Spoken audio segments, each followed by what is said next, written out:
What is going on, everyone? Welcome into the show. We got a lot to break down today because crypto and Bitcoin had a very frustrating day yesterday. We're going to talk about that a little bit on the show today, but a lot of people had big expectations about what would be announced, and yesterday's press conference did nothing close to impressing anybody.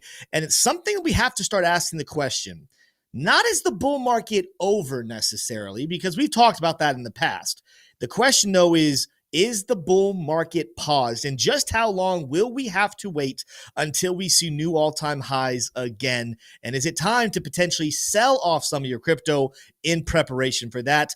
Make sure to stick around for the entire show, though. We got a lot of news to get into, a lot of charts. Stocks with Josh should be joining the show here shortly. Very excited to get his take on what the markets are looking like. Make sure to smash that like button if you're excited about today's show. Hit subscribe as we continue to inch closer towards that 50,000 subscriber mark. But first, before the show, we got to roll an intro.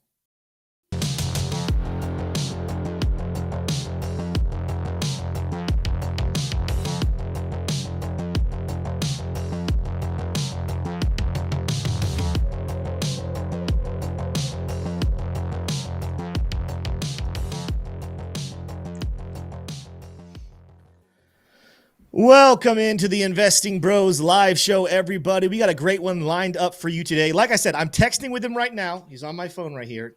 Talking with Josh. I know it's a lot of blue right there, right? A lot of blue. I promise he's texting me back too. Well, that's a lot of blue. Yeah, it doesn't look like he's texting. There we go. You guys see some replies.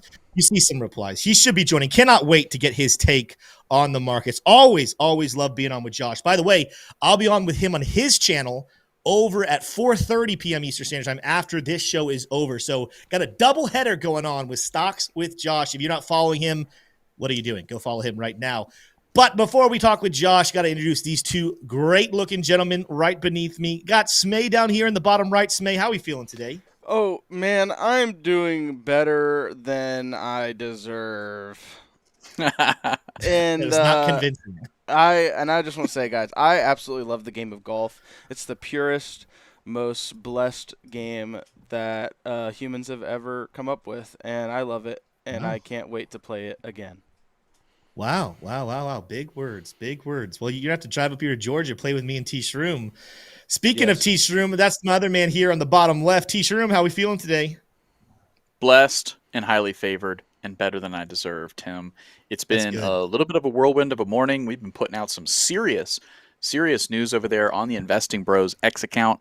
We put it up on the stream when I go through the news, which I'll do here in just a few minutes. But if you guys are not following us over on X, you're missing out on the news that matters to your crypto portfolio. So take some time.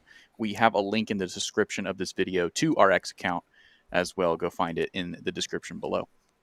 Absolutely. And as for me, some of you guys know I'm getting over being sick. I feel much better today than the past couple of days. I don't think I'm completely over it, but that's the cool thing about working from home. You don't get anyone else sick when you stick at home.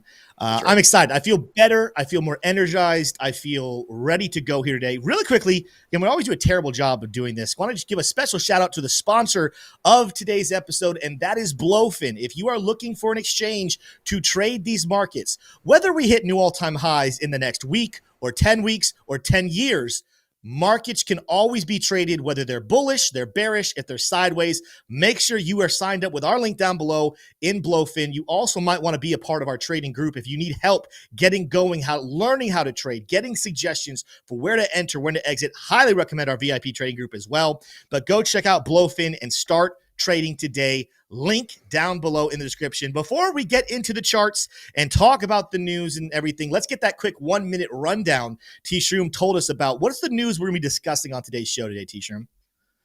Absolutely. Let's jump into it. Headline number one, FDIC plans to revise crypto guidelines and allow banks to engage in crypto activities. Very, very bullish. We'll talk about this one for sure. David Sachs says Bitcoin reserves is one of the first things the internal working group on crypto will look into. Let's see, $870 billion asset manager Standard Chartered says Bitcoin could reach $500,000 per coin before President Trump leaves office. That's quite a price prediction, but it doesn't stop there. Fidelity Investments have just bought $26,390,000 worth of Ethereum. Maybe the institutions know something about Ethereum. And then finally, a very big development here for ONDO. You've been waiting for it. Big development. ONDO just went full tokenization. That's right. Hashtag RWA. This includes ONDO Finance unveiling ONDO Global Markets, offering blockchain-based trading of a lot more than just bonds, including major stocks like Apple and Tesla and thousands of other securities, making them accessible on chain. It's big news. It's happening today. We're bringing it to you all, and it's very, very exciting. I think we have one more headline as well here. That's right. New York Stock Exchange files for convertible grayscale Litecoin trust into a spot Litecoin ETF. So some welcome words there, a welcome headline for the Litecoin hodlers out there. Is Litecoin making a comeback? A lot of people, myself included, didn't know if it was going to make it even into a successful 2021 bull market where it did not set a new all-time high.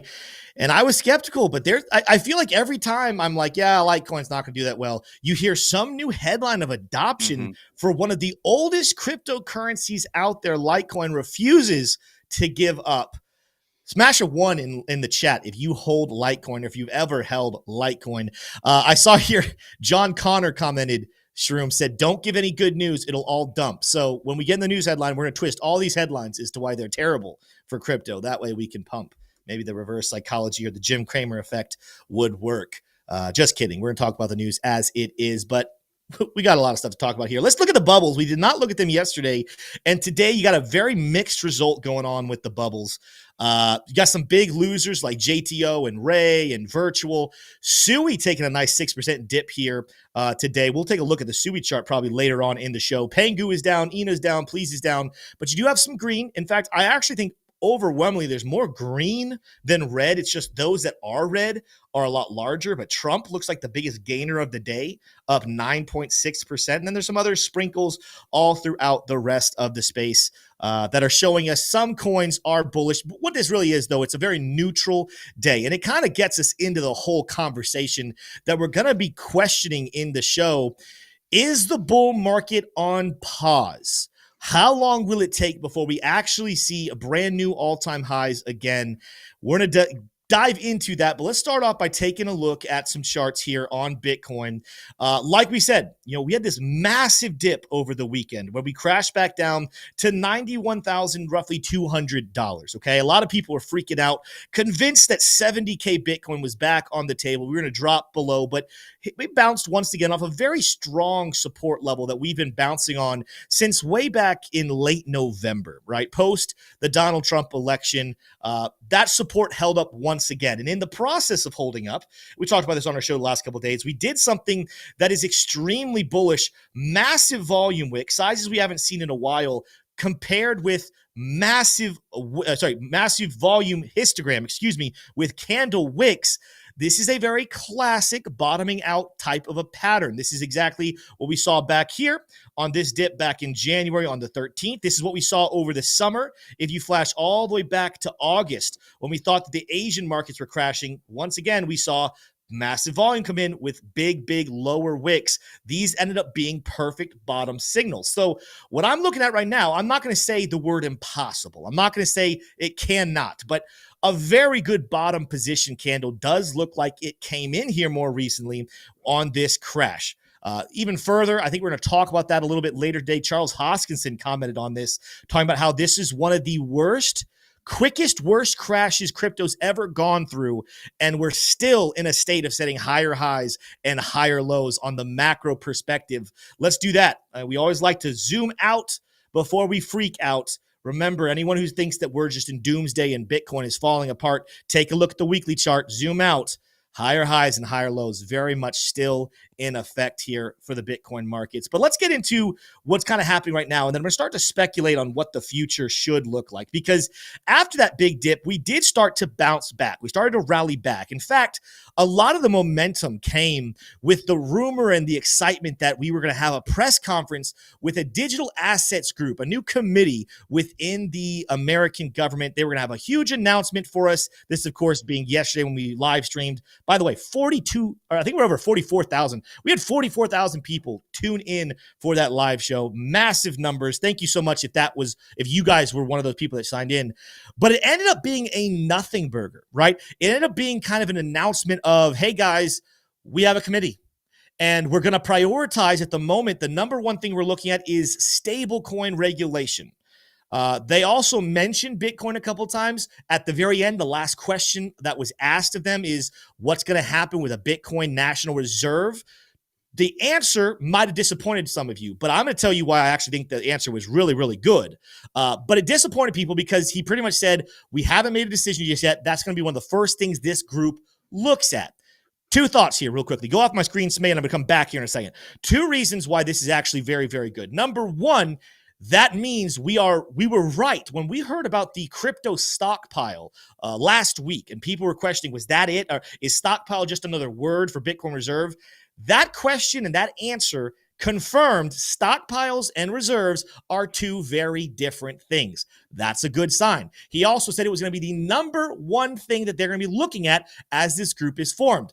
That's a great sign. And if you watch the people in the back, I don't know if we have a clip to show today, but go back and watch it on your own. You'll notice some snickering, some smiling, and even a couple winks being had behind the scene as that announcement was being made. What that means is those politicians did a great job of being politicians. They didn't say anything they weren't allowed to say. They kept the secrets close to heart, but those men on that stage talking knew something that crypto holders don't fully know yet, but you can start to speculate. That whole meeting, while it was a disappointment, I think it still holds long-term, massive bullish implications. It simply wasn't the spark that's going to start us off to a new rally and brand new all-time highs. And with that, let's go back to the charts here and take a look at what's been happening since that announcement. Again, we rallied early stages of this meeting back up above 102,000, back to 102.5. But then again, while the meeting was live, we ended up falling back to the downside. Nothing was happening. We found ourselves even earlier today back down below $97,000. While we've rallied back up, we also lost a longer-term level of support. I have green and yellow here. I have so many red lines on my chart. I'm not going to draw more red lines necessarily, but you can see we had started an uptrending level of support, but a descending level of resistance, both of them having several touches validating the strength of these trends and the strength of this formation called a symmetrical triangle pattern. And if this had broken to the upside, could have massive implications of going back to all-time highs somewhere in the world. I got to back up here, back up towards 109,000. But I warned our VIP trading group in a Q&A session today, if we start to make a move to the downside, there's going to be a couple levels that I want to take a look at and show you where we should go.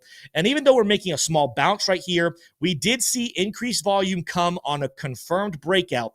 This is a negative session at the moment. And the targets that I'm going to be watching, we're going to look at Fibonacci retracement here. Mentioned this yesterday a little bit, but we're going to look at a shorter time frame. And we're going to take a look at what's happening. If you go and you look at this, wrong thing. That's the price thing. Let's go Fibonacci there. There we go. Fibonacci tool. There we go. If you guys are not used to Fibonacci tools, I'm not going to teach it all in this video. You can learn that in the Bros Academy, but I'm going to save some time by saying two of the most important levels to watch. Number one is the golden pocket. This golden pocket is the 0.618 to 0.65 level dictated by these two kind of golden lines on my chart. That's coming in here roughly in the world of 95.3, 95.4, right? 95,300 or 400. That zone also corresponds. We're going to look at some other correlations, but it corresponds with a zoomed out longer term support and resistance level that we have struggled with. Are we simply just coming back down to this trend line to turn it into support once again? That would make a lot of sense. The other significant level on Fibonacci, though, is where we just bounced. It is the 0.5 level. So what I want to see here, I actually did not check this before going live. I want to look at a smaller time frame to see just how significant the volume is. And even though you do see an uptick in volume during the sell-off and that bounce, there was no expressive high level of volume coming in here, saying that this was a massive shift of selling to buying. So with this information, I still believe a very good spot to watch is going to be down at this golden pocket. I think potentially what we're seeing happen right now is what we call a retest, where you've lost a level of support, you zoom back up, and then you bounce off of that former support, turn it into resistance, and then continue your way to the downside. Some reasons for this as we go out towards the 4-hour chart would also be not only do we have the golden pocket, a descending level of resistance, this is also going to be in a zone where the 4-hour smart trail is sitting as well at the lower level here. So we have some deeper confluence here.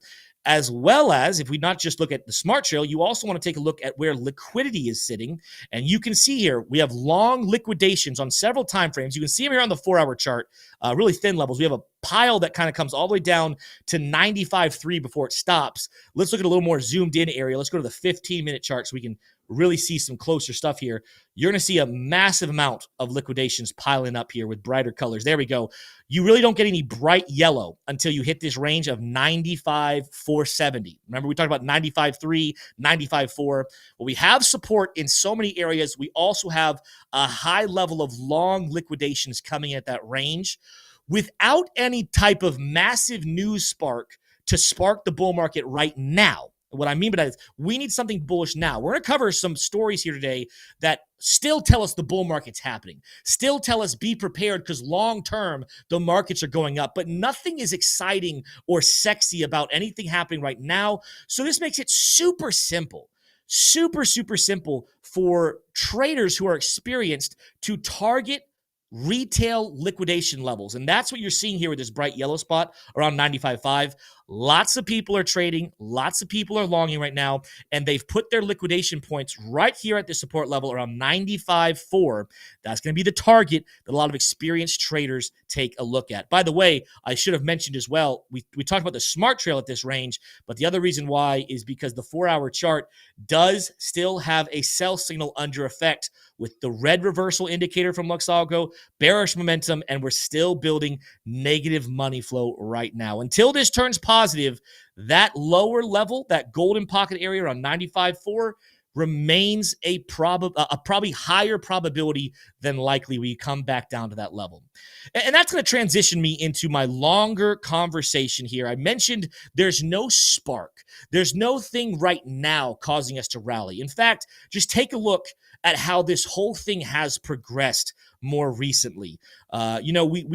Let's back up here a little bit. Let's kind of go into the history of this movement, starting with the daily chart. We have a Bitcoin ETF rumor back here in October. We have the launch here in January. Bitcoin ETFs were responsible for this entire major move. That was a very hot, sexy headline that everyone loved. People were so bullish on it. Institutional money was going to pour into crypto. That took us from from $27,000 roughly all the way to 74 in a matter of just a few months. But then what happened? That news wore off. We had some FUD that came in here and there, but we spent between March and October. So how many months is that? 7 months, 8 months? Maybe it's 9 months. I'm terrible at math here. We spent a long time consolidating to the downside, waiting for the next big announcement. What was the next big announcement? We're waiting on who is the next president of the United States. Will it be Kamala Harris, someone who claimed to be pro-crypto, but we really have no track record to trust her? Or will it be Donald Trump, who seems to be more likely a pro-crypto president?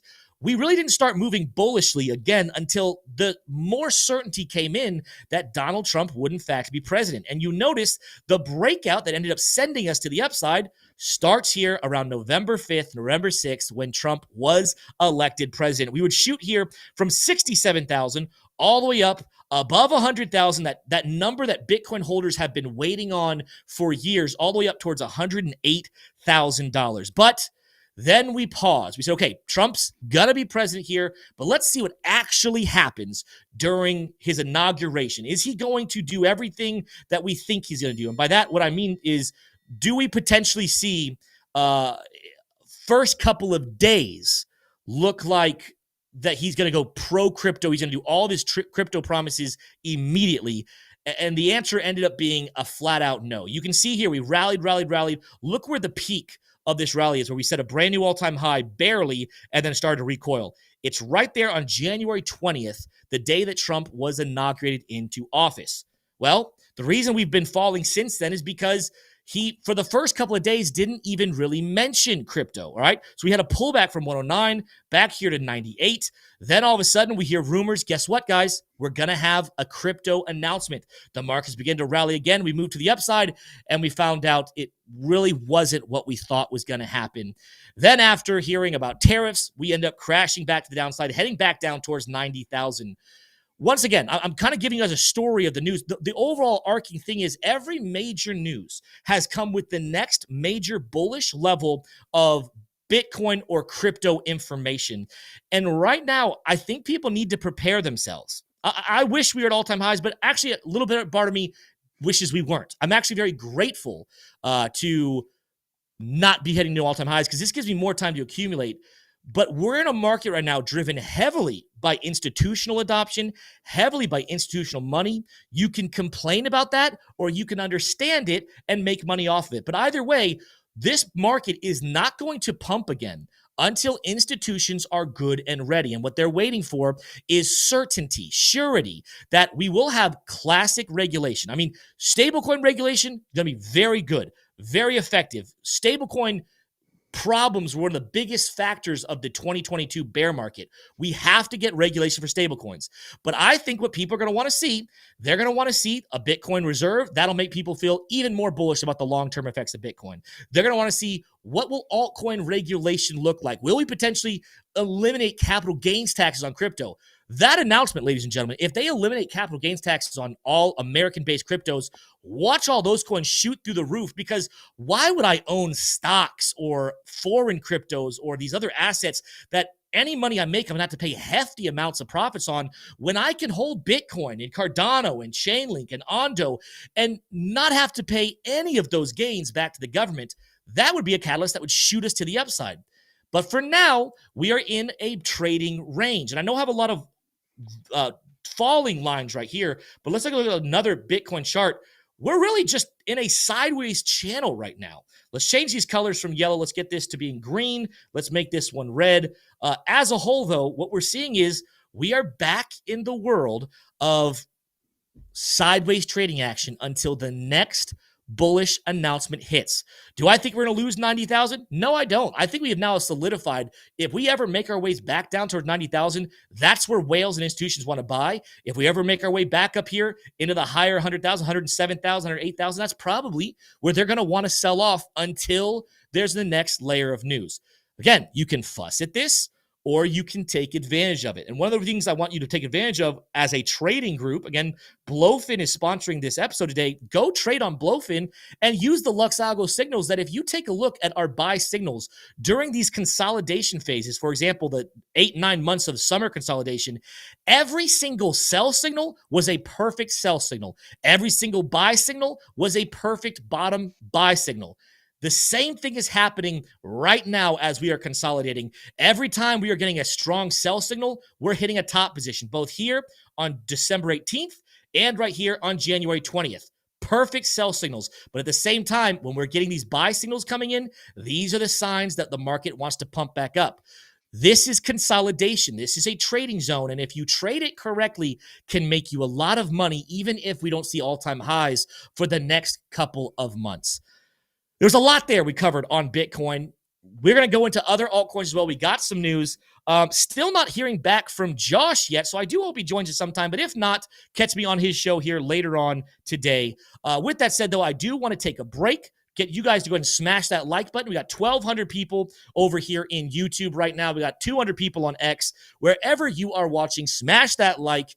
Follow me on X. Subscribe here on YouTube. T-Shroom, I covered the charts. I covered the details about the market movements. Let's get into the news, though. It is very bullish news. It's long-term bullish. But what do people need to know about to continue to hodl with good faith that the bull market is still going on? Take it away. Absolutely. I mean, yesterday was a big day. Some people are calling a nothing burger. Tim, I heard you refer to it as a nothing burger. It was on the face a nothing burger because there were a few things that weren't mentioned that some folks, including myself, were expecting to be mentioned. However, I feel like nobody said it better than Brad Garlinghouse, and I want to point to his tweet that he put out. Which, by the way, Brad Garlinghouse is the CEO over at Ripple Labs, which, if you don't know, is the organization behind XRP. All right, so he said this: any criticism of today's press conference is absolutely missing the forest for the trees. Having the chair of the Senate Banking and chair of the House Financial Services and a bunch of other important people to commit to passing legislation for crypto clarity is 100% a big deal and something we haven't seen before. Let me just highlight this for you all and just say this is super, super important. And this actually got this emoji here from David Sachs, the rare emoji reply, which is actually kind of funny. But let me just back up and give this a little bit of context, right? For the last 4 years, we have had a White House that was occupied by Joe Biden, right, and his team. And they were not forthright with clarity. They had no motivation to be clear about regulation from the White House itself or through the agency of the Securities and Exchange Commission. You have a bipartisan and a bicameral working group now, working not just bicameral, but also with the executive branch handshaking by way of the crypto czar, David Sachs. So while yesterday definitely felt like a nothing burger for us retail investors here on the ground, that meeting was a gigantic signal to the institutional investment class that regulators are here to play ball, that the foundation is being laid for bullishness to be built by the private sector, right? Not for the regulators to show favoritism one way or another. So that's kind of my take on yesterday's press conference. Not bearish, definitely not bearish, not moonboy bullish, but it was very long-term bullish. Speaking of long-term bullish, let's take a look at these other headline here, kind of referring to some altcoins. So Fidelity taking a position here in Ethereum. Fidelity just bought $26 million worth of Ethereum. Institutions know something. This is just one of a couple. We know that BlackRock has also purchased quite a bit of Ethereum recently on multiple occasions. And we also know that I believe Eric Trump tweeted out saying, ETH, bringing attention to ETH, the cryptocurrency, Ethereum. So the institutions are kind of saying it without saying it. Something is going to happen with ETH. And after all, one hallmark of altcoin season is Ethereum challenging its all-time highs. That's something that we did not see. It was perhaps the last missing ingredient to really set altcoin season on fire. Now, I would take that a step further and say we also need to have quantitative easing. Now, we could be getting that in March. As soon as March, there's no rate decision and press conference in February, but there will be in March. So we could get as early as March. But more than likely, we're going to be seeing a pivot to quantitative easing, as we saw in Canada from their central bank.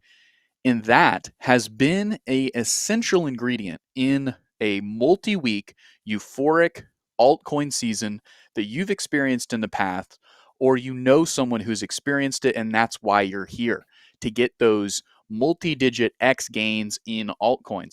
That is still to come. But one condition that every altcoin season with multi-week euphoric phases has had was it took place within a quantitative easing policy stance from the United States Federal Reserve. So that's one altcoin. And then also ONDO. Let's dive a little deeper here into the details. ONDO Finance has unveiled ONDO Global Markets, very big, offering global blockchain-based trading of a lot more than bonds. Tim, before I get into the details of some of this, did you have anything that you wanted to react to when it comes to the Ethereum story or what we're seeing with ONDO? Yeah, I mean, I think you put it on there right. And I mentioned it earlier. The press conference that happened yesterday, while nothing was really said other than the stablecoin regulation, there were smirks happening back there. They know something we don't know. And this is that concept of you watch what people do, not what they say. People said a lot of things yesterday, but we're watching Fidelity buy Ethereum. Of course, Eric Trump and the Trump team, they're buying Ethereum. I'm not saying go mortgage your house and go buy Ethereum. I'm not even saying go take some of your other coins, dump them, and go all into Ethereum.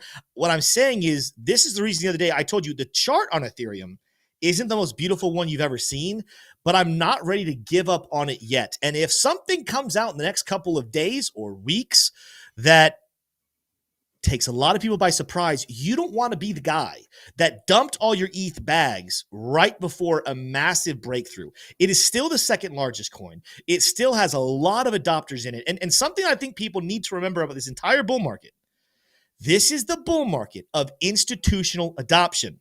Do not forget that. What do I mean by that? The largest contributor as to what will boom and what will not is whether institutions have interest in it. Retail has always driven the markets in the past. From 2009 up until 2021, every bull market was driven majority by regular people like you and me. Some of us wealthy, some of us not so wealthy. But now the big boys, the billionaires, the trillionaires, they're entering the picture. They're the one controlling markets. And so if you think your little Jeep coin ranked number 748, that's probably a bad example because Jeep coin might actually be a thing that's tied to a pretty large company. My lower point is if you think your little meme coins, your little coins that have not caught the attention of institutions whatsoever are going to have the biggest gains in the markets, I think you need to reevaluate what's going on here. It's the coins that the institutions love that will pump the most. And even though the chart on Ethereum is going slightly down and retail investors are losing hope, losing faith in it, we are watching headline after headline after headline of institutions raving about Ethereum, talking about how they're buying it. We're looking at their wallets where they're buying it. And yes, the price hasn't exploded yet, but I think the time's coming close. So don't sleep on Ethereum. Don't mortgage your house. Don't make it your largest position holding, but don't sell your bags just yet because I have a feeling something is coming very big very soon. That's right. And then kind of headed back to the ONDO front.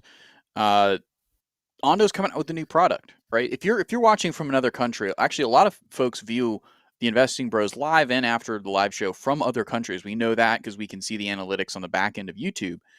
If you're watching from another country, you may not be able to buy stocks like Tesla and Apple on stock exchanges in your country or in your region. ONDO is trying to make that a reality for you. And many projects have done this before in the past, right? But none of them had the backing of the world's largest AUM bank, BlackRock. ONDO does. So that's why this is something that we should take seriously. ONDO Finance has unveiled ONDO Global Markets, offering blockchain-based trading of a lot more than bonds. This platform tokenizes over 1,000 securities, including major stocks like Apple and Tesla, making them accessible on-chain. The initiative aims to make buying stocks as easy as buying stablecoins. Recent trends show a growing interest in tokenized real-world assets, RWAs, with predictions of 16 trillion in assets potentially moving on-chain in the next decade. That's big, and it's just been announced. Again, the name is ONDO Global Markets.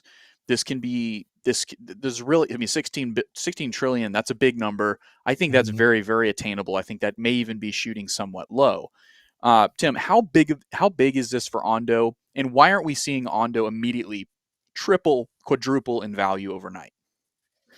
Well, I'll tell you what ONDO is doing. Go to my screen here. You'll find right now on CoinMarketCap, ONDO is ranked number 28th.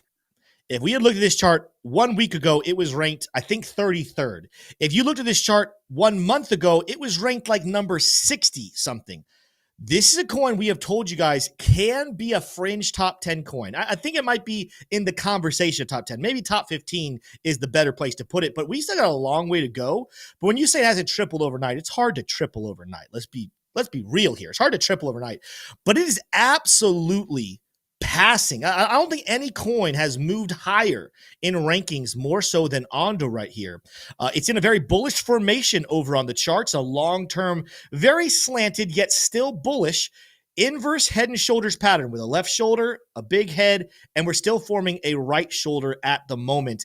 This, if it comes to fruition, and I believe it absolutely can, based on the news you're talking about right here, could simply by itself send the price of ONDO up into the world of $7.22. That's not the top of the bull market. I think ONDO goes way higher. That's simply a move that if we start to pick up momentum, when you talk about tripling overnight, well, we're not talking about just tripling. We're talking about, I don't even know the exact number. What is $1.30 to 7, 6 times or whatever, 5 times. I don't know the word for that. But the chart is very, very bullish right now on ONDO. When you're zoomed out, you're looking at longer time frames. This news, you can go off my screen here now, Smay. This news is extremely important, because one of the reasons we've been so big on ONDO is because, as I said earlier, this is the institutional bull market. Institutions love this coin. BlackRock loves this coin. Trump and his team love this coin. I could list all the companies. Let's just go ahead and get here. Institutions love ONDO. And this announcement that they're going to be one of the foremost assets used in the real world asset space, I will not be surprised. I don't think it's going to pass Chainlink, but I will not be surprised if by the end of this bull market, who knows when that's going to be, by the way. I don't even think 2025 is it. I think 2026 or 2027, honestly. I get more confident about an extended bull market every single day now. I will not be surprised if sometime in 2026, ONDO is the number 2 real world asset play. It's higher than AVAX. Not pooping on AVAX necessarily, but AVAX has been slipping. ONDO's been being adopted while AVAX has been pulling back. Don't be surprised if ONDO is a fringe top 10 coin, the number 2 ranked real world asset play in the world. And man, I just did a price prediction on this a week and some change ago. I might have been low. The prices I put out there, maybe the Moon Boy price prediction that I gave is the realistic price prediction, because real world asset play is going to be a massive narrative, probably the most important narrative in this institutional bull market. And ONDO just scored a massive win with this announcement. You're muted, Shroom. I know. What my reaction could not go through. It wasn't family friendly. Well, he's speechless. I know you're speechless when it comes to ONDO. I get it. I am too a little bit. That's good stuff, Tim. Smart and funny here on the Investing Bros. All right, getting into our next story here. FDIC, maybe you've heard of them, plans to revise crypto guidelines and allow banks to engage in crypto activities. Let me put a little meat on the bones of the story for this, because you might be hearing FDIC, and that's something you've heard your grandpa talk about. You have no idea what that means. In the United States, in Europe, in China, in Australia,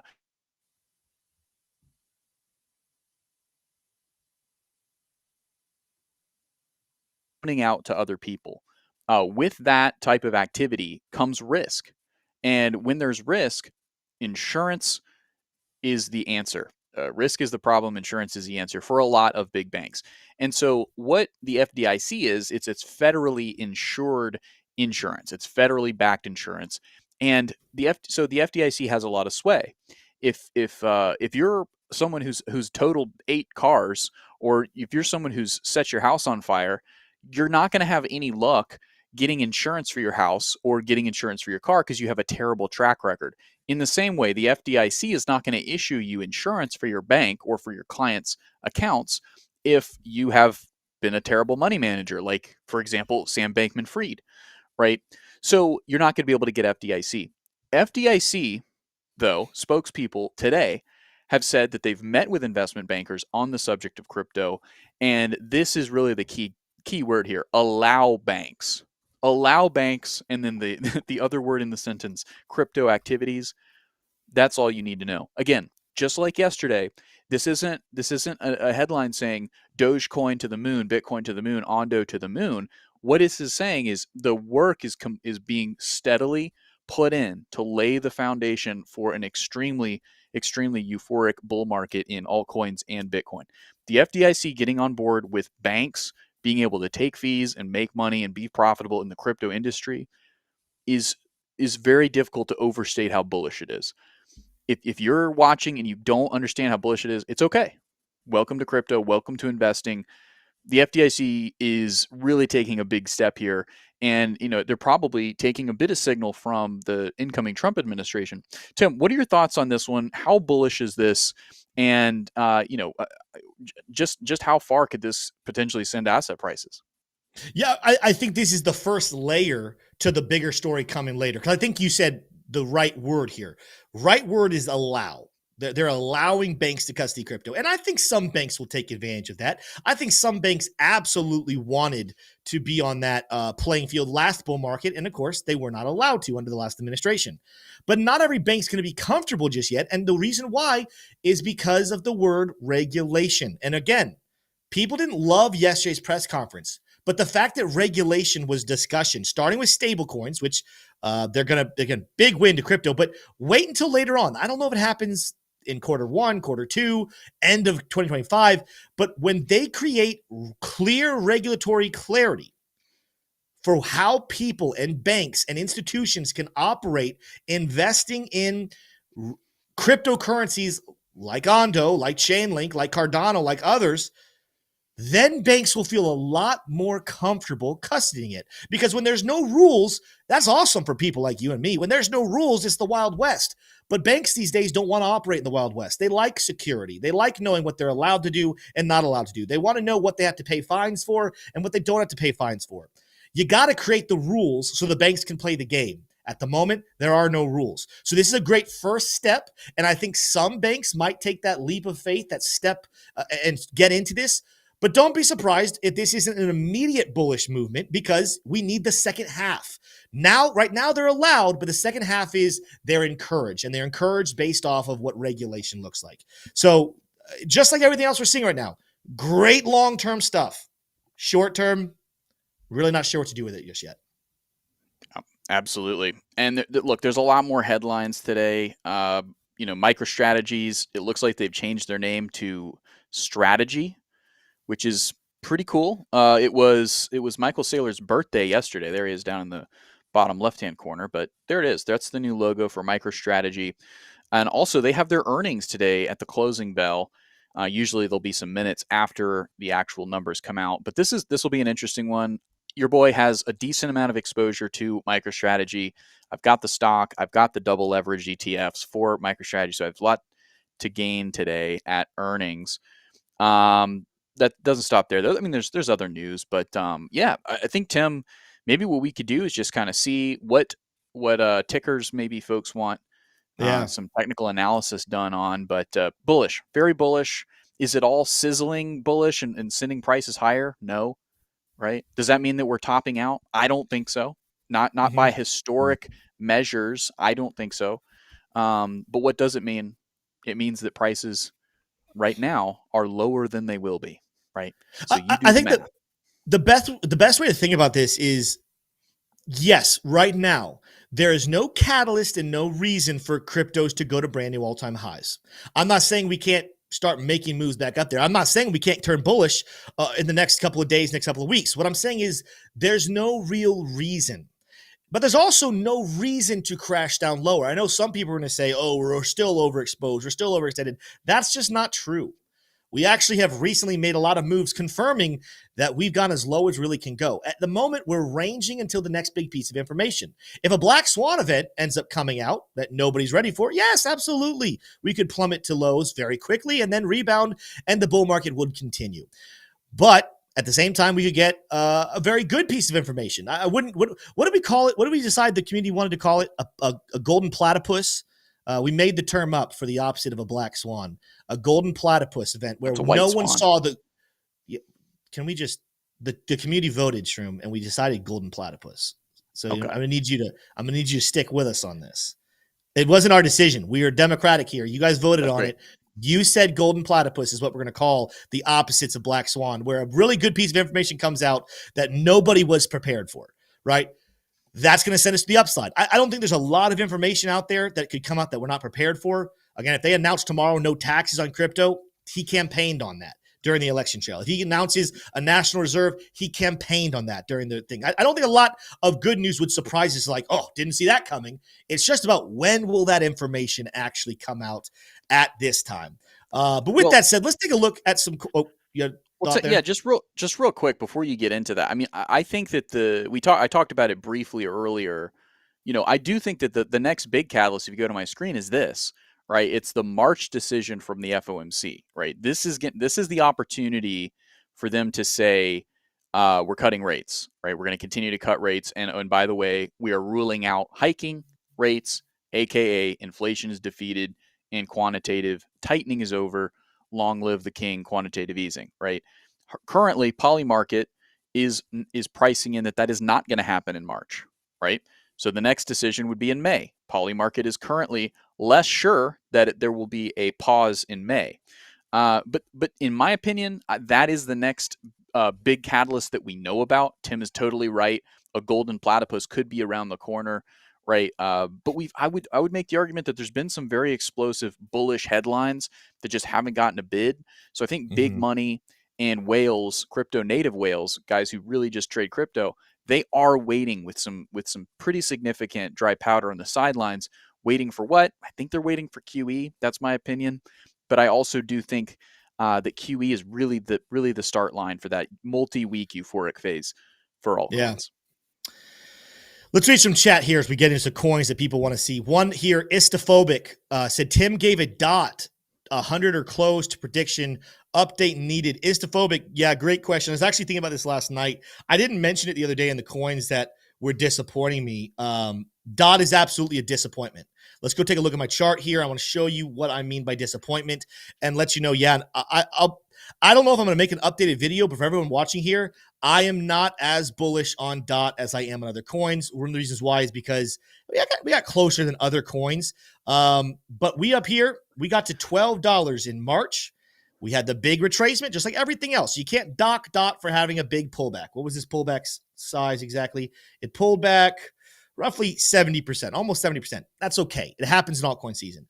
We made a good push up here, but we did not get back up in December above this level, and we're dropping. We fell out of a pretty bullish formation that was being built here, where we fell back below or back to pretty much those November 5th prices that started the spike here. And I'm not going to go into details here because I was pretty much asked not to. I'm trying to think of how I can say this and not get in trouble. Don't buy DOT. There's some problems with DOT. I sold my DOT a while ago, but I'm not rebuying it. I know some information that I told the source who told me I would not repeat. Don't buy DOT. That's my update for you. Probably why I'm not going to be making another price prediction about it. That saddens me because I really did think DOT had a great product. I thought that what they were doing was very needed. It saddens me that I don't think that they're going to do very, very well and the information that I know. But I would say for you guys, because I love you and I care about you, don't buy DOT. All right, let's take a look. There's another question here about Chainlink I saw earlier. Let's switch from a sad note to a positive note. But I got to find the question again because it had to do with staking Chainlink and it lost me. Where'd this comment go? Dang, man, I got to find this. There was a question about if I staked Chainlink. Here we go. Okay. AF said, if you had your link staked, would you keep it staked for years or would you play the cycles? Thanks, bros. AF, that's a great question. I told you guys a while ago that stake was on the fringe for me on if I am going to sell all of my stake at the end of this bull market and look for a dip, or if I'm going to continue to hold on. And just go. And I think I'm going to be sitting somewhere in the middle where I absolutely will be taking some profit on Chainlink moving forward in this bull market because it's going to be one of my largest holdings. I'm going to make a lot of money on it. But I think I'm going to have I do think Chainlink and I think coins like ONDO and I think coins like even Solana and Cardano, I think there's still a very bright future for these coins that are going to make me say, you know what? There's this amount of my portfolio that I'm going to sell and take some profit on. Just like my Bitcoin portfolio. I'm going to sell some of my Bitcoin, not all of it. And then there's going to be this other hold that says, you know what? Until I get a macro good reason not to like these coins, I'm going to hold this long term. And the reason why, again, institutional adoption. I know that you're going to hear me say this a lot. Some of you are going to get sick of it. Institutional adoption, institutional adoption, institutional adoption. It's hard to say fast. Some of you hate that. There are purists in the crypto world that think that institutions will ruin crypto, that the whole point of crypto was to be decentralized and fight against the man and fight against these entities. If you did not think that if you thought that we were going to make it far in crypto and that these coins were going to go to high prices and have massive market caps and yet avoid institutional adoption, you're the crazy one. It's not possible. Bitcoin was never going to make it long-term without greedy people with greedy money getting involved. Okay. You can cry about it. And that's fine. You can do it. You can sell all of your crypto and say crypto is broken. Crypto's not going to make it. You can do all that. You're not going to make money. You're going to fall behind. Or you can say, you know what? Yeah, institutions are here. Institutional adoption is going to drive the market. It's going to drive it to the upside, so I'm going to invest in it. I'm going to invest in the things that they invest in because they're the ones that have the money that control everything. The issue isn't that greedy people and centralized entities are investing in crypto. The question is, can they control it enough to break its decentralization? And the answer to that question is no. Crypto actually is like a Trojan horse that's made its way into the centralized entities, that they fall in love with it, that they want to adopt it. And then all of a sudden, the greediness and the centralization they have becomes decentralized because they're working with fixed and hard monies that make them play by rules they haven't had to play by in a very long time. So I love Chainlink. I love these institutional coins that are happening. I see very long-term futures for them. So in short, yes. In short, I would be holding some of my Chainlink till the end. Really quickly, let's look at that chart, Smay, and then I do hear a ding. I think Josh might be here. We're going to talk with Josh here in just a couple of seconds, but let's take a look at the Chainlink chart. Long-term, as we zoom out, something we pulled back down here too. Remember, I talked about the big wick with the big volume. It's a pretty solid bottom candle. Look where we're closing candles still above. We have not lost this green line. This green line is a long-term trending former resistance level that now we're working to turn into support. So for me, I know we wicked down below in a very brief and very quick situation. Let's look at the 4-hour chart. We even closed 4-hour candles. We barely closed a 4-hour candle below it. But this area around $18, give or take, very strong support. And what I say, we're working our way down right now. There's two things I want to take a look at here. First of all, I want to look at Fibonacci levels. Remember, the two most important we talked about earlier is the 0.5 level and the golden pocket. And what we're looking at here is 1856 and 1781. That zone between the 0.5 and the golden pocket level on the shorter time frame is going to be my target zone to be buying back in. You can see that green line goes right down smack the middle of that movement. But the other thing we're seeing here that says that 0.5 level up here might be more significant. I just deleted it, so I need to pull this back up really quickly and then draw a line here. Let's just put this vertical line right on 0.5, right on 1850, give or take, okay? Right now, as we move to a lower time frame, we are working on a very bullish formation right here. We are working on what we call a falling channel. Now, we can get a nice little wick to the downside first, but this is a bullish formation that's constricting and should shoot the price back to the upside. What it might want to do, though, again, it's already touching a smart trail on the 1 hour, the 4-hour smart trail. Where is that? Oh, that's actually above us. Let's look at the 2-hour chart here. There we go. We have this 2-hour smart trail here down a little bit below us. I'm assuming we have a sell signal of some kind down here. Not really. No. Not really a sell signal right there. So avoid that. Either way, though, I still see that as being a floor here. I do see Chainlink potentially somewhere between 1850. And again, it could go down to 1780 or so. Could come down here to 1811. But that whole zone for Chainlink, I do think is going to be a very interesting buy spot scenario before we continue to the upside. And this goes back to what I was saying earlier. I think the bottom's in. This is a very classic bottom position with high volume, high lower wicks, bottom formation, but volatile, we can still be very volatile. Ranging, we can still be very ranging. And a golden pocket return or a 0.5 level return, very classic pullback to set a higher low and then break and continue to the upside.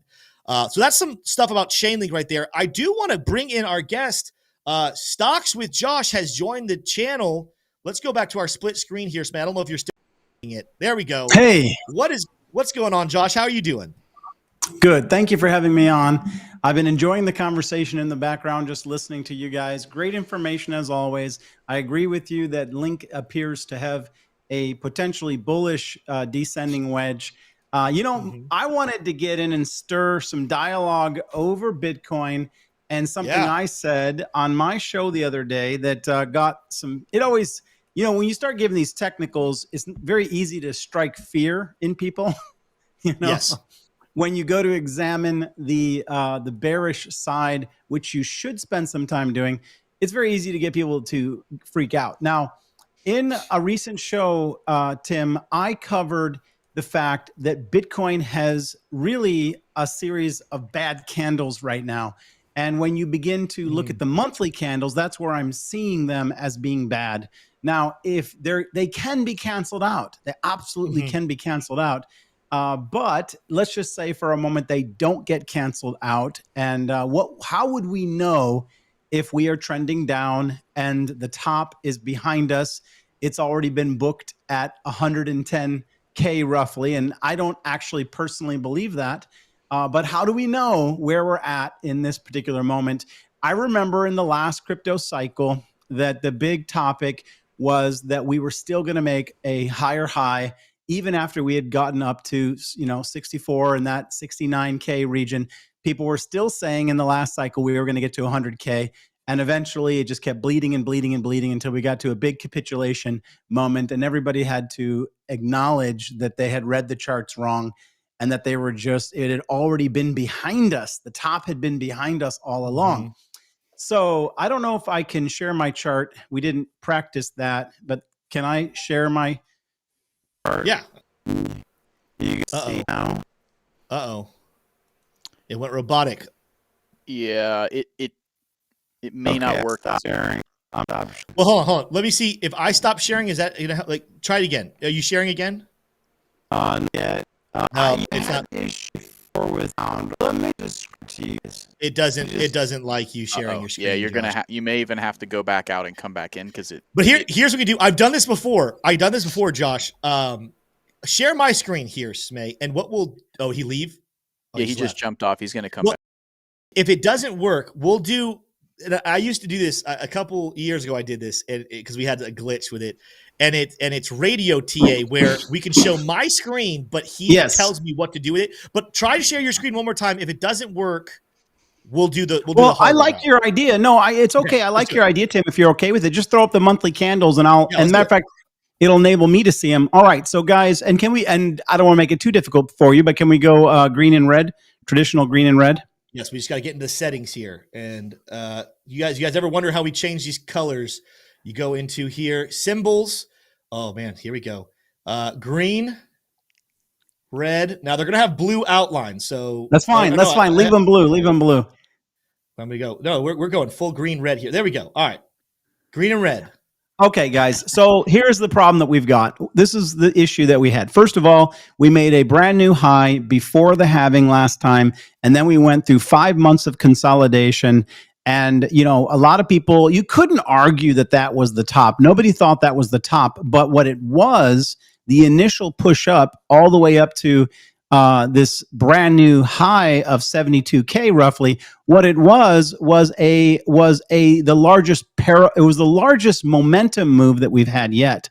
And now we're at this point, 5 months of consolidation after that move, and we finally got our breakout. Now, if we go back and look at every single market time frame, when we get the breakout, it can get volatile in the month that follows the breakout. So that big green candle, that's November. So it can get volatile the following month, but we've never had a red monthly candle after we've had our parabolic breakout.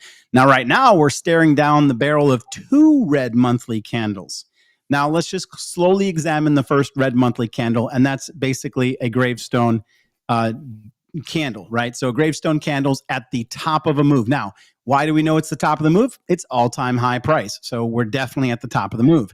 So we've got this gravestone candle here, and then the only way to cancel the bearishness of that particular candle is if the following candle closes above the wick high of 108. Then it would cancel all of the bearishness of that candle. Now, some of the bearishness has been canceled because the green candle was an engulfing candle, but not all of the bearishness.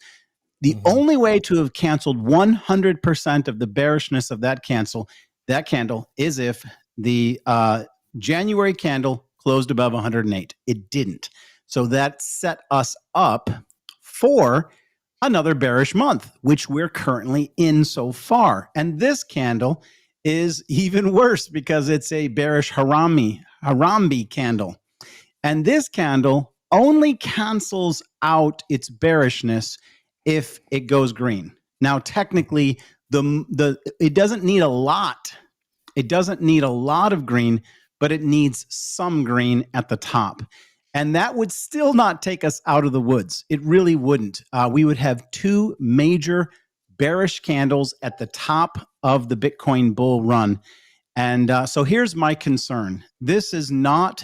we're going to be 3 months of bearish candles. If this candle goes anywhere near, if it closes this month anywhere near where it's currently at, we'll have had 3 bearish months in a row right after the beginning of the parabolic phase.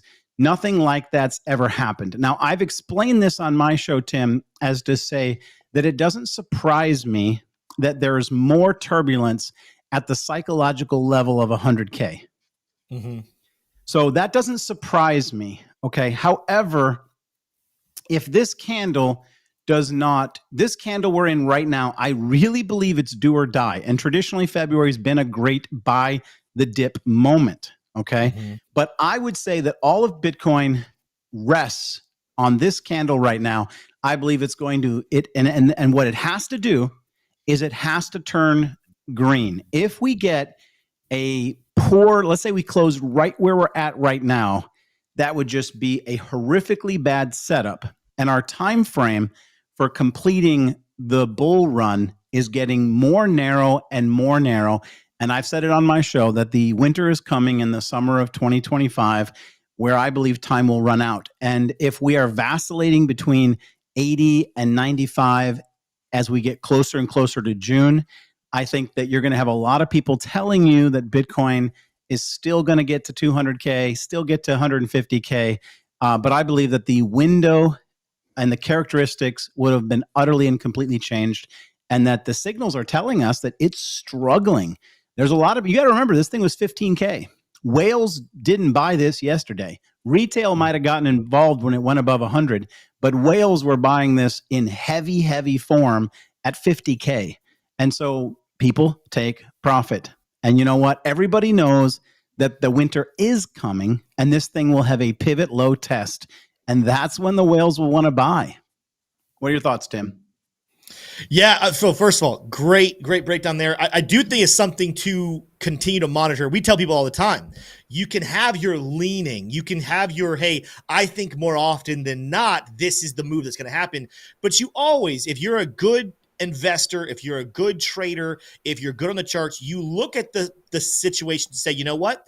I'm going to predict this to happen. I think the higher probability is this happens. But if I'm wrong and we start to make this type of a move in the opposite direction, I need to get ready for it. You don't emotionally attach yourself to a coin, to a direction. You trade the charts that are laying in front of you. And I think, I don't often come all the way up to the monthly chart to do analysis. So great getting to hear Josh's perspective there, getting a different set of eyes here. I haven't ever looked at, because I don't study the monthly chart very much. I had never even back tested that concept you just said, that after you get that massive volatile, go back to my screen here quick, Smay, the volatile month, you don't usually ever see the red one. So you got one right here. Of course, he's talking about February. Sure. We don't have a red month. So let's qualify when the parabolic move begins. So the parabolic move begins when you have a candle that opens and closes above the previous all-time high. And so that green candle wouldn't count. The March candle wouldn't count. Only the November candle would count. So if right there, it would actually be the parabolic move. And that's a great example. I'm glad you got that screen up. Would you stay there for a minute? You're talking about. So I'm going to break up. So we're talking about November of 2024 is this one, right? That had a red candle afterwards.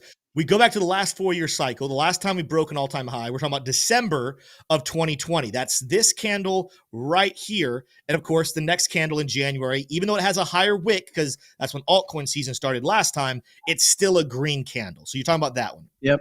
All four are green until we got roughly to the high. Yes. And then I think let's back test this again. Let's go back here to 2017. We take a look what candle, it looks like this candle here, April of 17 is the candle that closed above the former all-time high. Well, and it's got to be open. It's got to be open and close above. So we're going to go May of 2017. Correct. Okay. Gotcha. Yeah. Stay green. And then we have 1, 2, 3 more greens before a red candle comes in. And then that doesn't stop the bull market. We continue. Well, and let me comment on that. So in this case, the statement that I said is after the initial breakout candle, there never was a follow-up red candle. Now, admittedly, after this thing ran for 4 months straight up and got the majority of the parabolic move in, yes, it had one red month, but we've never had the slowdown immediately after the parabolic move was confirmed. Gotcha. Well, listen, I think that's great analysis in the sense of knowing that this is the first. A couple thoughts I'll have here, John. Can I pause you, Tim, look at that ugly. So we just looked at the last parabolic move. Look at that ugly parabolic move in front of you. That thing is ugly as sin. Come on, man. That's not giving me no confidence. So this is something I was talking about earlier, Josh. I'm glad that you brought this up, and just giving my point of view again. This is a very great conversation for people to have, to look at the downsides, look at the upsides. One argument that needs to be addressed though with this move is that this is also the concept of we've never seen it happen before.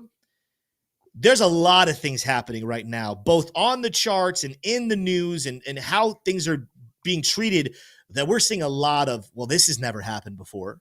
The other thing that I mentioned is catalyst of, and I'm a big believer in this, Josh, of, you know me, I love the charts, but I like the holistic approach. I like taking a look at the news, taking a look at the charts, taking a look at the sentiment, taking a look at the timelines of how things work. I do believe, and I said this to our VIP trading group earlier today, and I said it earlier in the show, I do believe people need to be prepared for a breaking of the system to where what you're talking about right here, which I love this. We are so used to in the crypto space right now. If you've been investing in crypto for years and years and years, I only got involved in 2020, but I've studied the history of it. But one of the things that Josh is talking about here is when we get this bull market going, right? You got these parabolic runs, right? That's 2020 to 2021. If you go back here and you look at 2017, take a look at there's a couple red candles sprinkled here, but just parabolic movement, very little pullbacks whatsoever. You move back here and further, you go back into 2013, same thing. We had a little bit of a 3-month, downward move here, but just parabolic movements. I don't think we're preparing for that type of a move. I really think we've gotten to a place here, Josh, where the more mature that Bitcoin's gotten, the richer it's gotten. I think we're in a phase to prepare ourselves. I know you said earlier you think that maybe summer's where it ends. I actually, that's where I disagree. I think that this is not a early market top.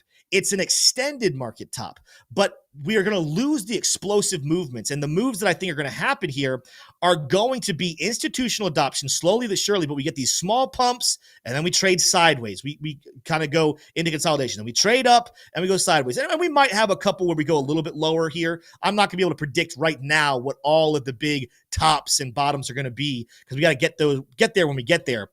But when I look at the sentiment side of everything, something to be aware of when we come back over, let's go to a lower time frame like the 4-hour chart. This is something that's really causing me to be very bullish right now on a smaller time frame. I'm looking at the 4-hour chart because I just want to show enough candles. This move right in here, the chart, the volume chart here doesn't fully do it justice. This was the fastest, most dramatic liquidation event in Bitcoin's history. What happened the other day with the tariffs and us being worried that we were entering this long-term trading war and they was going to lose all liquidation long-term.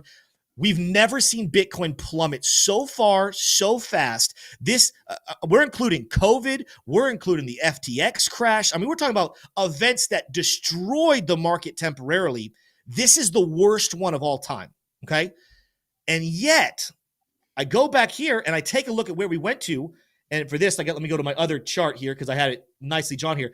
We came back perfectly into a horizontal, strong level of support that we've been ranging in here since back in November. And that's kind of the beginning of what I'm seeing here. And I said this earlier in our show, Josh, but I'm so glad you're here. I think this is going to be a new normal. This idea of a quick pump, consolidate. Quick pump, consolidate. And some of these consolidations can be a little negative, can be pretty long, can really exhaust people. And then the next big narrative pushes to the upside. And now we're back in a zone where we're consolidating right here. You go to this chart, we're in this, let me get rid of this right there. We're in this flat. We're in a horizontal channel at the moment that we're waiting. When you look at the news side, we're waiting for the promises of the Trump administration. We're waiting for the promises of that Bitcoin reserve. We're waiting for the promises of no tax on American-based cryptos. We're waiting on the promises of regulatory clarity. But despite the fact that we haven't done that, we are holding this 90K range very well. And I'm not saying it's impossible. I was one of the people who said way back here in December, and Josh, I think I said this on your channel too, I wouldn't be surprised if Bitcoin had somewhere in the world of a 30% pullback coming back down here in the range of 75K. But then the reason I've kind of pulled away from that is just how strongly we've defended 90K. And even here more recently, what's happened in the last 48 hours, we avoided the worst crash of history. That to me says, I think this is a consolidation phase. We're waiting for the next spark. And then I think we continue to the upside. And I have one more thought, but I know you have a counterpoint there. I'd love to hear your thought there. Okay, well, I'd love to. Yeah, this is a great dialogue. So Yeah. I am playing the Bears advocate right now, and I haven't given my opinion of the bullishness in the charts and what I actually think will happen. But I do want to play the Bears advocate for a moment longer. And can I have you? Let's put another scenario on the table. So we'll call bear scenario 1 is we have 2 monthly bearish. Actually, I'm going to call all 3 of the candles that we've had after November bearish. December, even though it's a green candle, it failed to cancel and it ultimately failed to make a new high. So I'm going to say that that December, January, February at the moment have all been bearish monthly candles. Now let's go to 2-month candles. So let's go to 2-month candles and let's see the last 3. There you go. Yeah, I don't look at 2-month candles. So let's. Oh, I thought it was in there. It's 3 months. I jumped from. Now, why won't that? We want 2 months. Well, yeah. We could, let's do it 2 months. It's probably pretty already important. Exists. Why does it say it already exists? Oh, right here. There we go. Okay. There we go. Okay. Now let's get as big of a view of the cycle as we can, so we can just pull all that into view. Yeah. All right. And to make my point, once I see your chart, then I'm going to go look at my chart to make my, I can look at your chart to make my point. Okay. So, all right, so remember that the parabolic phase starts when a candle opens and closes above the previous cycle. So if we go back to the beginning of your chart, the candle that's right next to the yellow line at the bottom, we see that, I'm going to count them 1, 2, 3, 4, 5, 6, 7. So that was 14 months before we made a new high. Okay. Wait, which month are you talking about right here? Just so I can make sure I'm on the same page. Well, go back 1 month. Go back one candle. Go back one candle. Go back one more candle. Let's count that one, okay? Okay. Now we don't have to, but let's just for we're on the same page. I'm going to count not that one, the one above it. Okay. 1. Okay. I'm going to count that 1, 2, 3, 4, 5, 6, 7. That's 14 months. Okay. Yeah. Yeah. And so once we got into the parabolic phase, it took quite a while for the market to reach its all-time high. Then we had the winter. Okay. Mm-hmm. And then we come over to the next phase. This is kind of interesting. You can see that instead of us doing that in 14 months, we did it in 6 months. 1, 2, 3. Yeah. 1, 2, 3. Yeah. Now we actually vacillated there for a while and we made a slightly higher high. So in truth, it took 1, 2, 3, 4, 5, 6 months, but 6 candles, that's 12 months. So if we go by 14 months or 12 months, the fact is we got to our high much, much quicker. Okay. Technically, you could say 3 candles. Okay. Mm-hmm. So you could say we were pretty much at our high zone in 6 months versus a year. And now, pause just for a second to ask clarity here on how you perceive this. So this red candle that separates the bull market, right? It has a pause there. I'm not surprised that there wasn't some form of a correction in May, right? Historically, that was a right time based off of previous patterns for a correction to happen. But if you remember this was the month that Elon Musk, who had been so bullish early in 2021 on Bitcoin, he announced that Tesla was selling some Bitcoin because of environmental concerns. And I call this the Elon crash, right? Okay, clearly, we now have Elon back on our side. But where does that factor in for you when you're looking at the charts? Here's the thing. Let's say that Elon screwed over the entire last bull cycle. Even if I add all of those candles, 1, 2, 3, 4, 5, 6. So if I add all of them, the fact is the last cycle had 14 months and this would only have 12. So no matter what, and you're going to see my point here, obviously now, no matter what, you're going to find that we are getting quicker to the high or the high region Mhm. each cycle sooner. So if we count this as 6 months, it's half the time. Mhm. Half the time. Now, if we scroll forward, we have essentially at this moment in time, we have really only 2 candles here, 4 months. Right. And so if we were to continue at the pace of getting to the top sooner, then technically, even now, at the pace of the market getting to its top sooner, we could already see the top right now based on how quickly things are getting to the top sooner. Okay. It means that this 2-month candle we're in may still produce the top, right?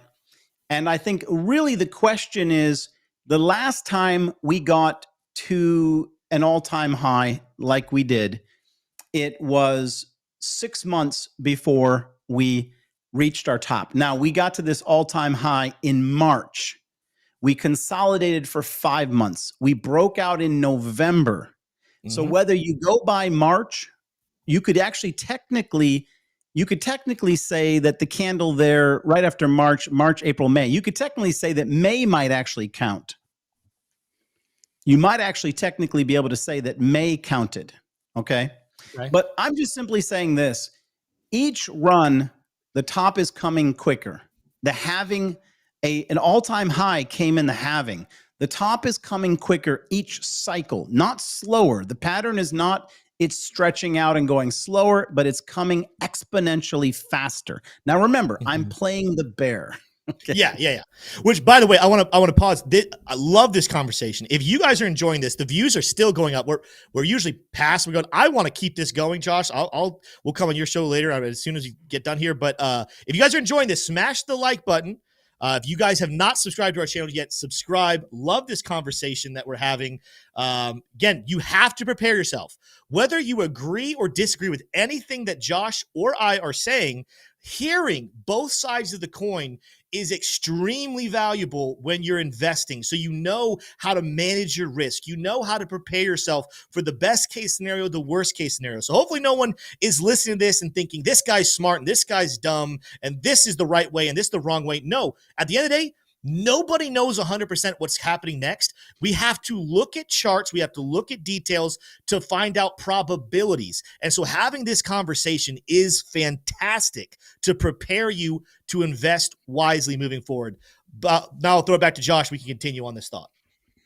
Well, thank you. I agree with that. Thank you, Tim. I'm enjoying the show as well. So I'm only going to say this, that you can see based on the past that every time we entered the parabolic phase, we got some decently big, fat, tall green candles.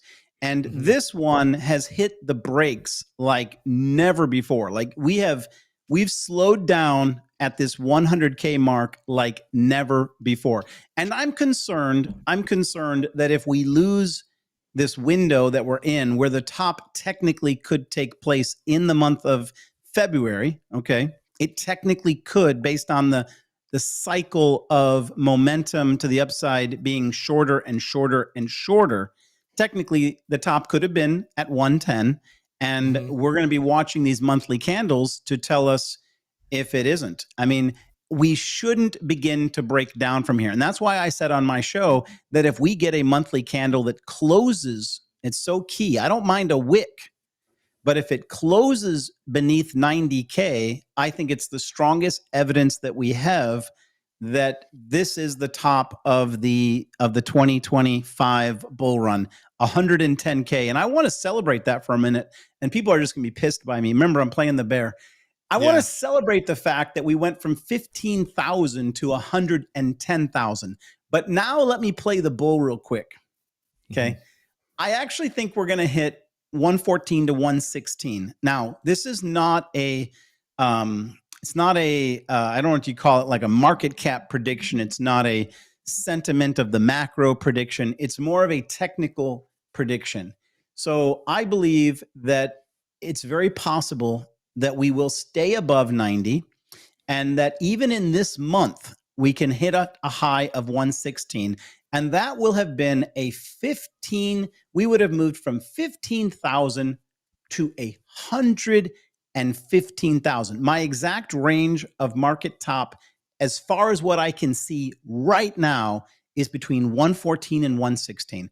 And I came up with that. And then later on, I was thinking about where we had started this year, or where we started this journey at roughly 15,500.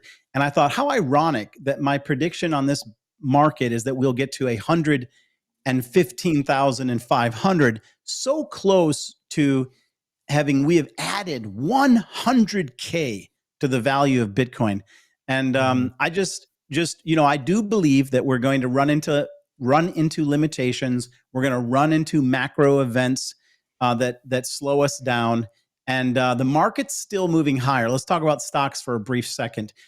Companies like Meta hitting all-time highs, companies like Apple having an early retreat from $260, companies like Google that reached $210 yesterday, had their earnings and got slapped down. The market's reaching all-time highs, and we've got Bitcoin potentially in this environment could also reach its high in this month that we're at. The huge dip that we saw is characteristic, I believe, that we're going to have a huge spike. But both of them speak to volatility. I would tell you that that we have to, in the same way that the bear market begins the day that we close a monthly candle beneath 90K, the bull run is confirmed higher when we close a monthly candle above 20K.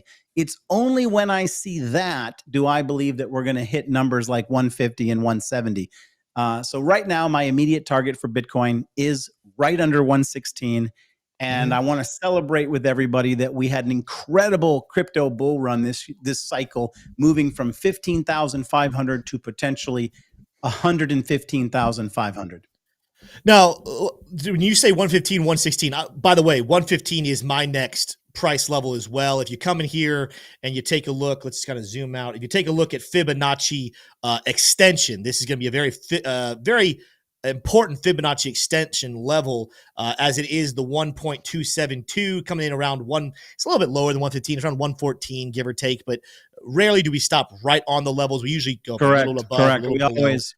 So we've talked on this channel very heavily about 115 as well. But I want to make sure I'm clear here. Are you saying that you believe that's going to be the top of the bull market with an extended bear market to the downside? Do you think that we have a quick retracement? If so, when? Then we restart the bull market sooner than normal? What when you're saying 115 is the top, long term, short term? What's your thoughts here? Let me talk. Okay, well, I'm gonna answer that very indirectly. When I was trying to figure out the bottom, and I called the bottom on a Stock Squad live event. I called the bottom on a live event at 17,500. On that day, there was a ton of dialogue that we were going down, or that we had to go down to 12K. And I told everybody we would not. The bottom was booked. It's all up from there. Now, I am not calling the top or bottom right now, but I can tell you that the monthly candles are not giving me pump vibes. Okay. Right.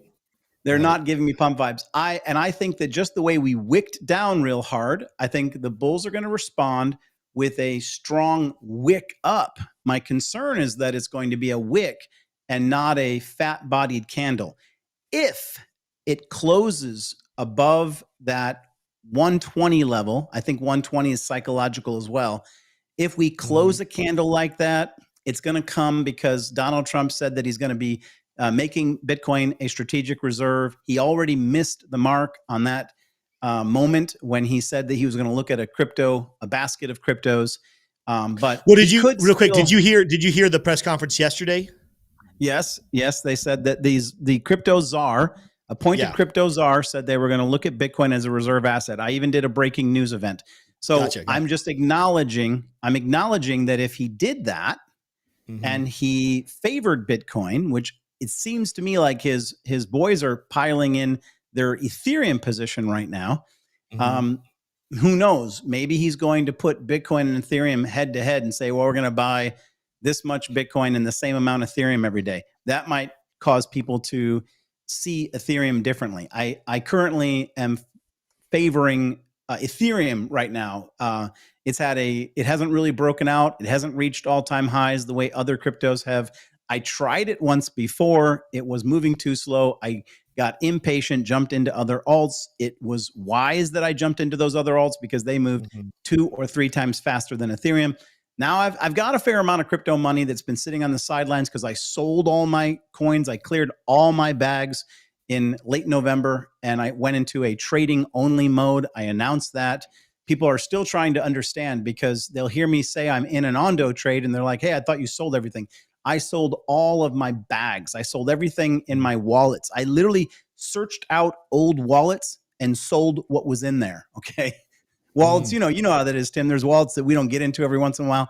I cleaned house. I cashed out.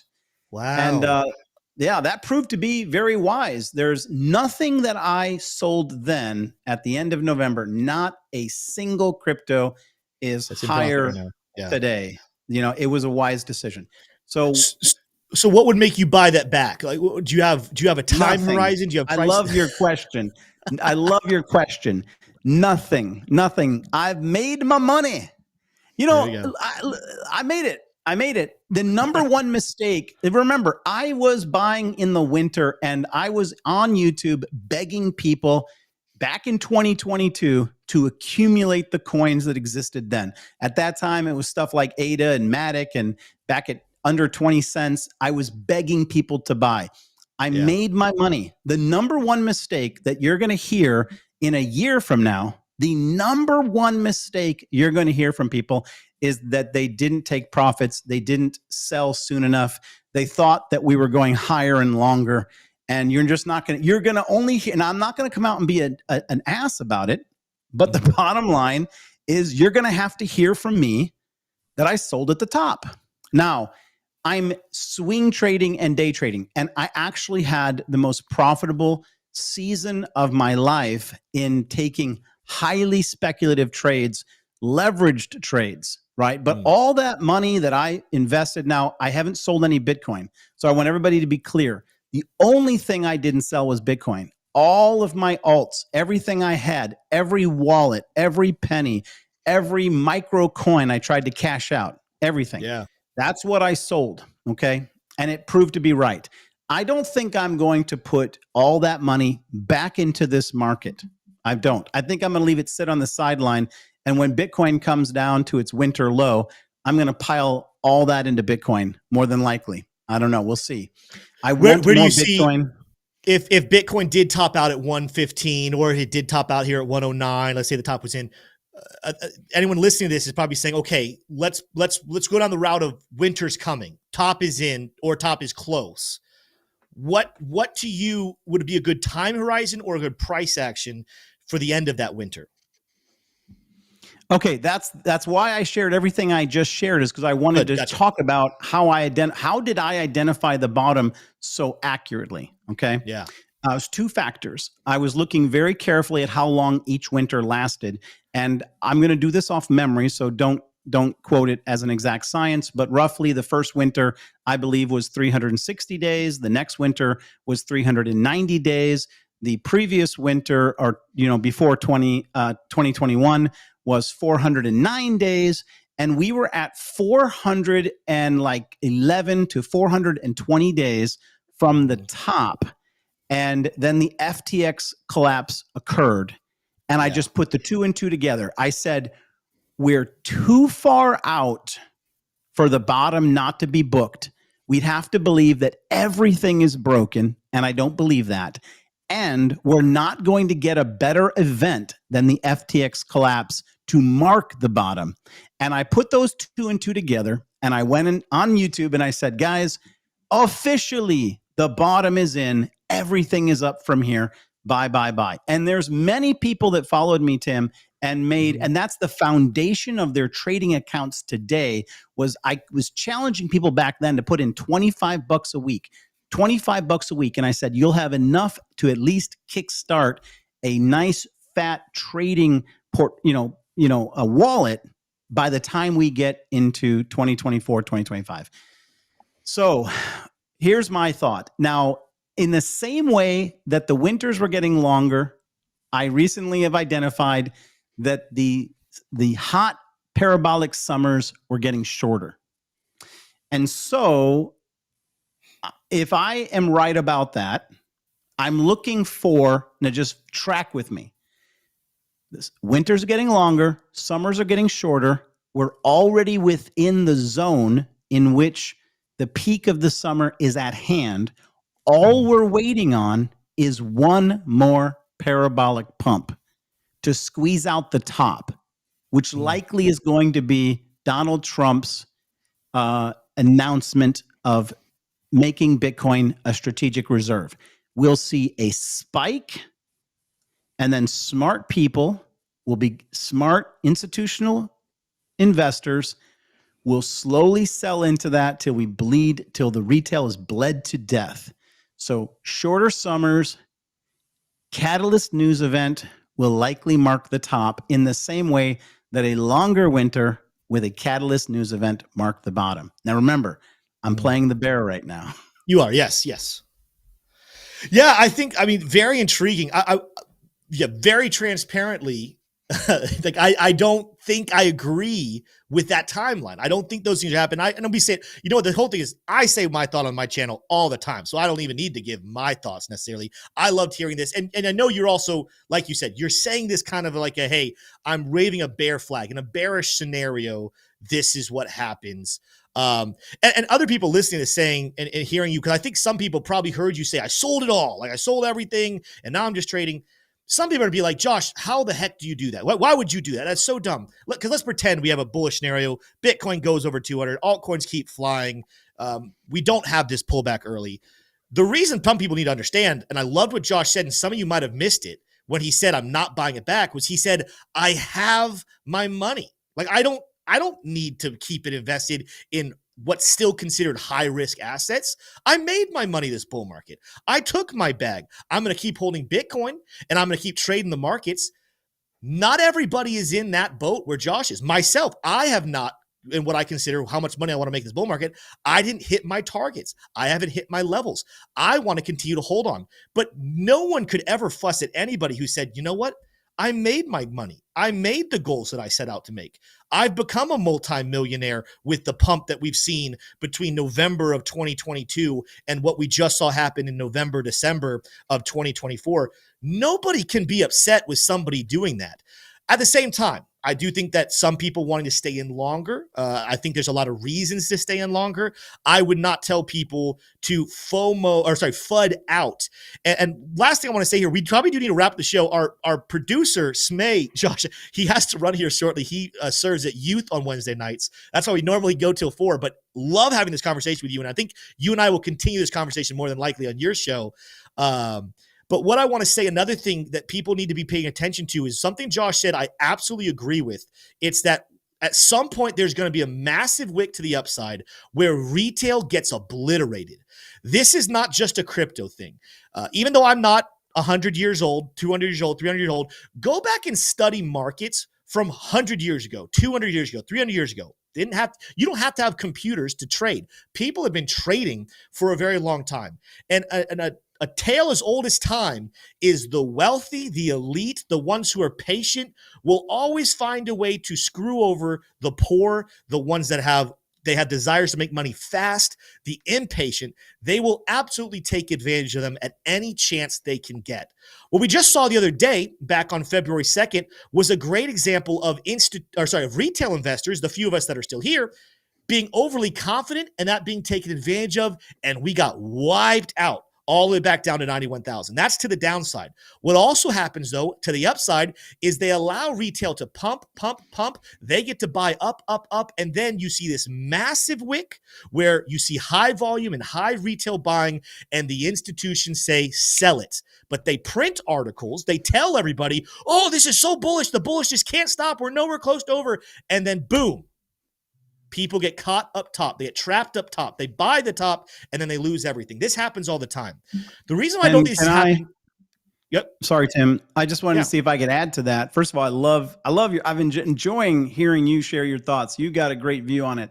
Can I just throw in something here on the build off of what you just said? So I noticed, and it was very disturbing to me, where I have all these childhood friends, and I'm a Christian. I know you're a Christian too, Tim.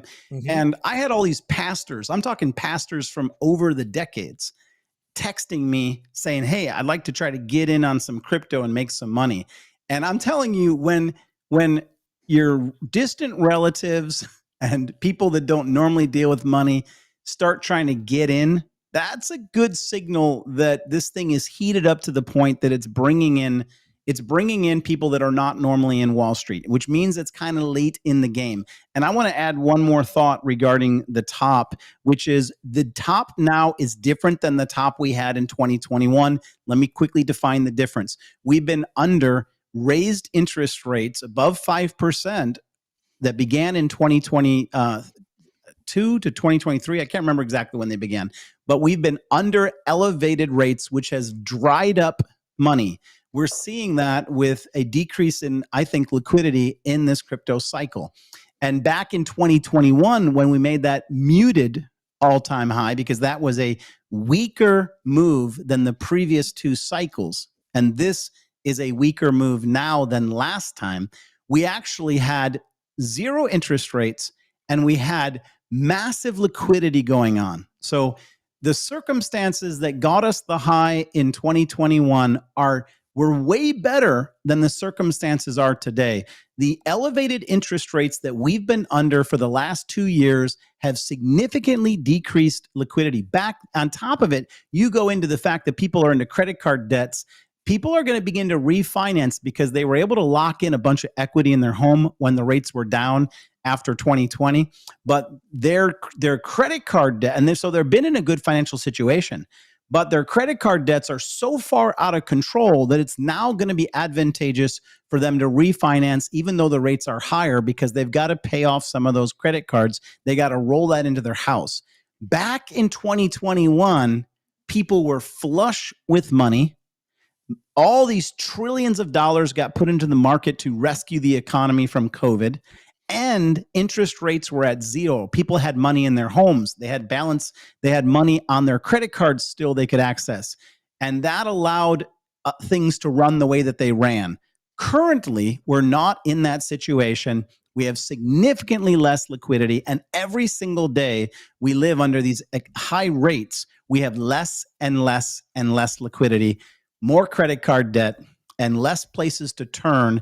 The only place left for most retail investors and most Americans to get any money in their lives is to go cannibalize their mortgage to pull out some cash, because they just don't have it anywhere else. Inflation squeezed the death out of their, squeezed the life out of their finances. And this is the environment that we're now facing, the all-time high. And so here's what I'm going to say, and let me wrap it up and I'll be done. Wall Street knows what I just said. And they're asking, how do we sell our position? How do we unwind it? How can we unwind it? There's not a ton of buyers. And so I think that they're already up 10x from $15,000. They're up potentially at $115,000. And I think they're smart enough to know that the liquidity doesn't exist in the economics of today. The liquidity doesn't exist. And so I think that they know they're going to have to wrap up sooner and sell sooner to unwind their position and buy again. And the only thing that would change this, which I don't know that we have a valid reason to believe that it would change, the only thing that would change this is the idea that Bitcoin's doing something brand new. And that's the story that a lot of retail people are going to embrace, that it's not going to work the way it did in the past. But I don't believe that we could responsibly disregard the entire history of Bitcoin's past in the hope that those who are telling us that it's a different and new season and it'll always keep going up, I just don't think that we could responsibly invest into that. Well, I mean, my kind of Tushi, I'm going to throw it to you in a second. What I wanted to say though is, and everything you said is absolutely true. What he said, that the Wall Street is going to look to dump their bags on retail investors. What they're going to look for is brand new retail investors who don't really know what they're doing, that are feeding off the hype. There's a lot of evidence right now when you look at a lot of different sources. We haven't gotten, as much as we've had big rallies, we have not gotten that brand new grandma and grandpa, your cousin Joe and your Aunt Beth are going for their first time investment into crypto because of the euphoria. We don't have that euphoria yet. So what I'm holding on to, Josh, at the moment, because I agree with the concepts of what you're saying, is I don't believe the euphoria of retail investors has happened yet. And that's the reason why I still think we go a little bit higher. But I do think you're right. And because it's not a think you're right, you are right. You are right that Wall Street will dump their bags on retail investors because that's what they've done forever and always, and they're not going to stop now. What I'm going to be looking at to say where the top is in, I want to see Coinbase and other apps skyrocket back up on the high list of the App Store. I want to be receiving texts from my friends and extended family members saying, hey, man, I know you're in crypto. How do I buy Dogecoin right now? How do I buy Trump coin right now? These are not happening yet. I know some people are trickling and saying, how do I buy crypto right now? But the same way we had back in November of 2021, where noobs were flooding in like it was the Great Plague, right? We're not seeing that just yet. And that's the retail that ends up buying the top from Wall Street. But let's throw it over to T-Shirt. And we are probably going to wrap up the show here in a second. If you want to hear Josh and I continue to discuss crypto and discuss markets, I'm going to be going on his channel right after this is over. But T-Shirt, wanted to give you a take to kind of give a quick thought, and then we're going to wrap it up here because we do need to close out the show. If you guys are enjoying this, smash that like and hit subscribe. T-Shirt, what are your thoughts? Yeah, so Josh, really appreciate you coming on, taking the bear position. If you sold, you could potentially be proven right. Tim did, though, he pointed out the Coinbase is a really good topping indicator. And right now, Coinbase is only number 12 on the finance apps and currently 124 on all apps on the Apple App Store. So this is one that we track. We haven't brought it up because it hasn't reached even the top 50 in a while. This number needs to be a 5 for essentially like 3 days in a row. And really it needs to be a 3. I'm thinking because there's so much more competition these days on the Apple App Store. On the macro front, you're right that liquidity is at a low right now, but I would say not to think about it as in I would encourage folks, not just Josh, but because you can think about it however you want, but I would encourage folks to think about the liquidity markets not as a lake that gets dry and then gets full again, but to think about the Fed as controlling the throttle on the velocity of money and opening the throttle and closing the throttle on money, rather than to think about the outcome of the full or dried lake. You are correct that in general, retail is strapped for cash right now. This isn't the retail cycle, I would say. But to look at the macro, going back to my screen, we are seeing you're also dead on, Josh, that the federal funds rate is at a high, right? It's matching those highs back from 2006. And at the beginning of the bear market, that's when the Fed started to hike. That signaled kind of the end. The end was near for that bull run, for the last bull run for crypto. But look. I mean, what's happening presently is that the Fed is categorically opening up the throttle on liquidity on the federal fund side. Cutting rates. They've paused rates now, but it's only a matter of time before in 2025 they continue to cut rates, and they do have a cutting posturing towards the market. And then if you look at the other side, if you look at their balance sheet, right, they've run off a ton of assets. But this isn't going to stay running off forever, right? This is going to eventually come back, and they're going to go into a quantitative easing, a purchasing cycle for mortgage-backed securities and treasuries. And that will, again, open the throttle. So the way that I think about it is it's not so much that liquidity markets are dried up. They are. Categorically, they are in some sense. However, I do think that that's the opportunity for them to fill up. Right. So, and I think that as I'm analyzing the markets, analyzing the Bitcoin and Ethereum charts, that's really what's making sense to me is that, yes, liquidity is at a lower level right now. But the fact that these assets are pushing higher despite that has a lot more to do with the 4-year Bitcoin mining cycle. And it's waiting for that lag of the QE to kick in. And then it's really off to the races, multi-weeks of euphoria in the altcoins, which, by the way, will absolutely trickle over to the mid-cap tech stocks, small-cap tech stocks. So that would be my pushback on the bear argument that I love really it. appreciate you bringing to the show. I actually really liked what you said. And while you were chatting, I kind of jumped over to Coin and did a little charting, and I have a prediction there. But I think we're going to have to wait for us going over to my show to share that. But excellent show. I hope you guys invite me again because I'm having a blast with these conversations. I really enjoyed them. Thank you guys both.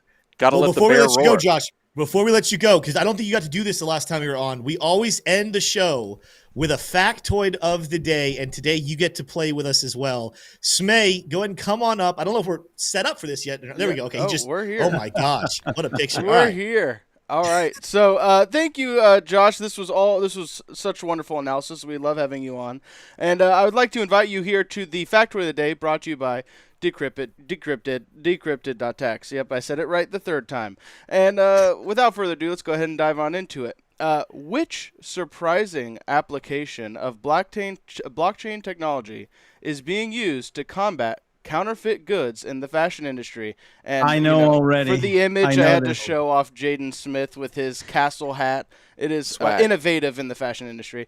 But all right, your options are A, authenticating vintage sneakers, B, verifying designer handbags, C, certifying luxury watches, or D, tracking high-end perfumes. What do you guys think? Josh I know sounds the confident. answer. Yeah. All right, I know the answer.